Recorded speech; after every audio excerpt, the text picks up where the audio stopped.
Hi, ഇന്ന് നമുക്കൊരു banana വെച്ചൊരു സ്വീറ്റ് ഉണ്ടാക്കിയാലോ? അതെങ്ങനെയാണെന്ന് നോക്കാവേ. അപ്പോൾ ഇതൊക്കെ കുട്ടികൾക്കൊക്കെ വളരെ ഇഷ്ടപ്പെടുന്ന ഒരു ഐറ്റം കേട്ടോ. അപ്പോൾ എല്ലാവരും ഒന്ന് ട്രൈ ചെയ്ത് നോക്കിക്കോളൂ. അതുപോലെ എല്ലാവരും എന്നെ ഒന്ന് സപ്പോർട്ട് ചെയ്തേക്കണേ. അപ്പോൾ ഞാൻ എടുത്തിരിക്കുന്നത് 4 ഏത്തപ്പഴം കേട്ടോ.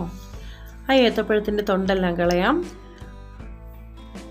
ഇനി ഇതെല്ലാം നമുക്ക് ഇതുപോലെ എല്ലാം എൻ്റെ 4 ഏത്തപ്പഴമാണ് ഞാൻ എടുത്തിരിക്കുന്നത്. 4 ഏത്തപ്പഴത്തിൻ്റെയും തൊണ്ടെല്ലാം മാറ്റി ഇതുപോലെ ഞാൻ വെച്ചിട്ടുണ്ട്.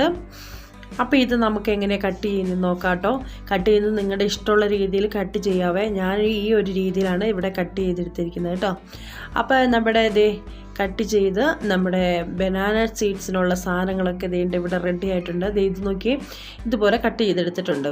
ഇനി നമ്മൾ ചെയ്യേണ്ടത് ഇതൊരു പാത്രത്തിലോട്ട് മാറ്റി കൊടുക്കുക. ഇത് കണ്ടോ, ഞാൻ എടുത്തിരിക്കുന്ന ബനാന എല്ലാം ഇതുപോലെ എടുത്തിട്ടുണ്ട്. ഇനി നമ്മൾ ചേർത്ത് കൊടുക്കേണ്ടതെന്ന് വെച്ചാൽ എഗ്ഗാണ് കേട്ടോ.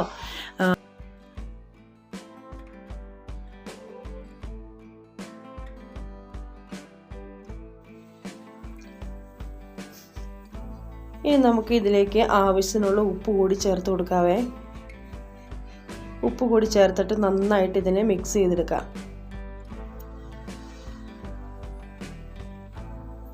അപ്പം നമ്മുടെ മിക്സ് എല്ലാം നല്ല റെഡി ആയിട്ട് വന്നിട്ടുണ്ട്. ഇതിലോട്ട് നമുക്ക് ബനാന എടുത്ത് വെച്ചിരിക്കുന്ന എല്ലാം ഇട്ട് കൊടുക്കാവേ. ഇതെല്ലാം കൂടി ഇട്ട് കൊടുത്ത് നമുക്ക് നന്നായിട്ട് ഇതിനെ മിക്സ് ചെയ്തെടുക്കാനായിരുന്നു പ്ലാനിങ്. പക്ഷേ പാത്രം ഇച്ചിരി ചെറുതായി പോയി എടുത്തത്, അത് കാരണം എല്ലാം കൂടി അതിനകത്ത് പറ്റത്തില്ല.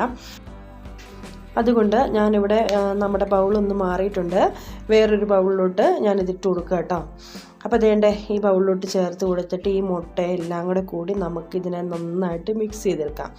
അപ്പോൾ ഇതെല്ലാം മിക്സായി വന്നിട്ടുണ്ട്. ഇനി നമ്മുടെ പരിപാടി എന്ന് വെച്ചാൽ അരിപ്പൊടി എടുത്ത് വെച്ചിട്ടുണ്ട് കേട്ടോ. ഈ അരിപ്പൊടി ഇതുപോലെ ഞാനൊരു പാത്രത്തിലെടുത്ത് വെച്ചിട്ടുണ്ട്. ഇനി അതിലോട്ട് നമ്മുടെ മിക്സ് റെഡിയാക്കി വെച്ചിരിക്കുന്നത് ഓരോന്നായിട്ട് എടുത്ത് നമുക്ക് ആ പൊടിയിൽ ഇട്ടൊന്നെടുക്കാവേ. ഇതുപോലെ അരിപ്പൊടിക്കകത്ത് മുക്കി ഞാൻ എടുക്കുന്നുണ്ട്. അപ്പോൾ ബാക്കിയുള്ളതെല്ലാം നമുക്കിതുപോലെ തന്നെ ഈ അരിപ്പൊടിക്കകത്ത് മുക്കി വേണം എടുക്കാനായിട്ട്.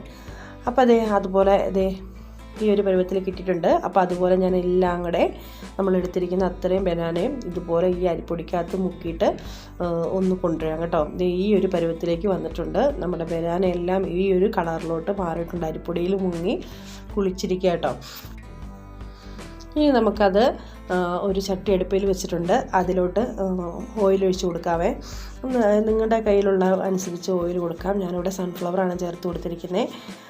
അപ്പോൾ അതും കൂടെ ഒഴിച്ചിട്ട് നമ്മൾ ചട്ടിയിൽ എണ്ണയെല്ലാം നന്നായിട്ട് ചൂടായിട്ടുണ്ട്. നമുക്ക് ഈ ബനാന ഓരോന്നായിട്ട് അങ്ങ് ഇട്ട് കൊടുത്തേക്കാവേ. എണ്ണയെല്ലാം ചൂടായി ഞാനിവിടെ ഇട്ട് കൊടുക്കുക കേട്ടോ. അപ്പോൾ ഇത് പെട്ടെന്ന് ഫ്രൈ ആയി കിട്ടുന്നൊരു സംഭവം കേട്ടോ. നമുക്ക് പെട്ടെന്ന് തന്നെ അത് ഫ്രൈ ആയി തുടങ്ങിയിട്ടുണ്ട്. നമുക്കത് പയ്യെ ഇളക്കി കൊടുക്കണേ. ഇളക്കി കൊടുത്ത് ഇതുപോലെ ഇളക്കി കൊടുക്കുക കേട്ടോ. അപ്പോൾ ഇത് മറച്ചത് ഈ ഒരു പരുവാകുമ്പോഴത്തേനും നമുക്ക് ഏകദേശം വാങ്ങാറായിട്ടുണ്ട്. അപ്പോൾ അതെല്ലാം ഞാനിത് കോരിയെടുത്ത് കേട്ടോ. ഈ ഒരു കളറിലോട്ട് വന്ന് നമ്മൾ എല്ലാം റെഡി ആയിട്ടുണ്ട്. നമുക്കത് മാറ്റി വെക്കാം. ബാക്കിയുള്ളതും കൂടി ഞാൻ ഇതുപോലെ തന്നെ എണ്ണക്കകത്തിട്ട് ചെയ്യുന്നുണ്ട് കേട്ടോ. അപ്പോൾ അതും നന്നായിട്ട് മൂത്ത് തുടങ്ങിയിട്ടോ. അപ്പോൾ നമുക്കൊന്ന് അതിനെ ഒന്ന് ഇളക്കി കൊടുക്കണം കേട്ടോ. പെട്ടെന്ന് ഇത് ഫ്രൈ ആയി വരുന്നുണ്ട്. അപ്പോൾ അതിന് ഇളക്കി ഒന്ന് കൊടുക്കണേ.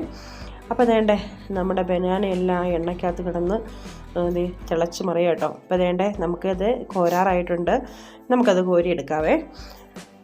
അപ്പോൾ ഞാൻ ഇതിനകത്തേക്ക് കോരി എടുത്തിട്ടുണ്ട്. നമ്മുടെ ബനാന സ്വീറ്റ് ഇവിടെ റെഡി ആയിക്കൊണ്ടിരിക്കുക കേട്ടോ. അപ്പോൾ എല്ലാം ഞാൻ ഈ പ്ലേറ്റിലോട്ട് മാറ്റിയിട്ടുണ്ട്.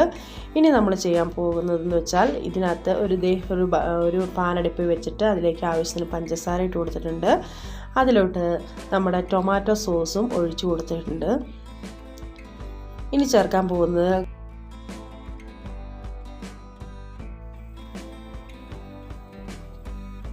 ഇനി നമുക്കിതിനകത്തേക്ക് ചേർത്ത് കൊടുക്കേണ്ട വിനാഗിരി കേട്ടോ. വിനാഗിരി കൂടി ചേർത്ത് കൊടുത്തിട്ട് നന്നായിട്ട് മിക്സ് ചെയ്യാം. മിക്സ് ചെയ്തിട്ട് നമ്മുടെ മിക്സ് എല്ലാം ഇവിടെ റെഡി ആയിട്ടുണ്ട്. അടുത്ത് നമ്മൾ ചെയ്യേണ്ടത് നമുക്ക് ഒരു പാൻ അടുപ്പിൽ വെച്ചിട്ട് അതിലിട്ട് നെയ്യോ അല്ലെങ്കിൽ ബട്ടറോ അതുപോലെ എന്തെങ്കിലും ചേർത്ത് കൊടുക്കാം. ഞാനിവിടെ ഡാൽഡയാണ് ചേർത്ത് കൊടുത്തത്. ഇനി നമുക്ക് അതിനെ നന്നായിട്ടൊന്ന് മിക്സ് ചെയ്ത് കൊടുക്കണം കേട്ടോ. ഇതുപോലെ മിക്സ് ചെയ്ത് കൊടുക്കാം. അപ്പോൾ നമ്മുടെ മിക്സ് എല്ലാം ഇവിടെ റെഡി ആയിട്ട് വന്നിട്ടുണ്ട്. ഈ ഒരു പരുവത്തിലോട്ട് ആയപ്പോഴത്തേനും നമുക്കെടുത്ത് വെച്ചിരിക്കുന്ന ബനാനയില്ലേ, ഫ്രൈ ചെയ്ത് വെച്ചിരിക്കുന്ന ബനാന അതിലിട്ട് ചേർത്ത് കൊടുക്കണേ. എന്നിട്ട് ഈ രണ്ടും കൂടി നന്നായിട്ട് മിക്സ് ചെയ്തെടുക്കുക കേട്ടോ. അപ്പം നമ്മുടെ ബനാന സീറ്റ് ഇവിടെ റെഡി ആയിട്ടുണ്ട്. അപ്പം നമുക്കത് വേറൊരു പാത്രത്തിലോട്ട് മാറ്റി കൊടുക്കാം കേട്ടോ. അല്ലെങ്കിൽ ഞാൻ ഈ ഇതിലോട്ടാണ് മാറ്റി കൊടുത്തിരിക്കുന്നത്. ഇനി നമ്മുടെ ആ രീതിയിൽ ഒരു ചെറിയൊരു ഡെക്കറേഷനും കൂടെ ചെയ്ത് കൊടുക്കുക കേട്ടോ. അപ്പം നിങ്ങളെല്ലാവരും ഇതൊന്ന് ട്രൈ ചെയ്ത് നോക്കണം. അടിപൊളിയാണ്, അടിപൊളി ടേസ്റ്റാണ്. കുട്ടികളൊക്കെ സ്കൂൾ വിട്ട് വരുന്ന സമയത്തൊക്കെ ഇതൊക്കെ ഉണ്ടാക്കി അങ്ങ് കൊടുക്കാമെങ്കിൽ നിമിഷ നേരം കൊണ്ട് പാത്രം കാലിയാക്കും. അതുപോലെ നല്ല ടേസ്റ്റാണ്. കുട്ടികൾക്കെല്ലാം മുതിർന്നവർക്കാണെങ്കിലും നല്ല ടേസ്റ്റ് തന്നെയാണ്. അടിപൊളി സാധനമാണ്. അപ്പോൾ ഈ ചെറിയൊരു ഡെക്കറേഷനോട് കൂടി ഇവിടുത്തെ എൻ്റെ വീഡിയോ എൻഡ് ചെയ്യുകയാണ്. ഇനി അടുത്ത വീഡിയോയിൽ വീണ്ടും കാണാം.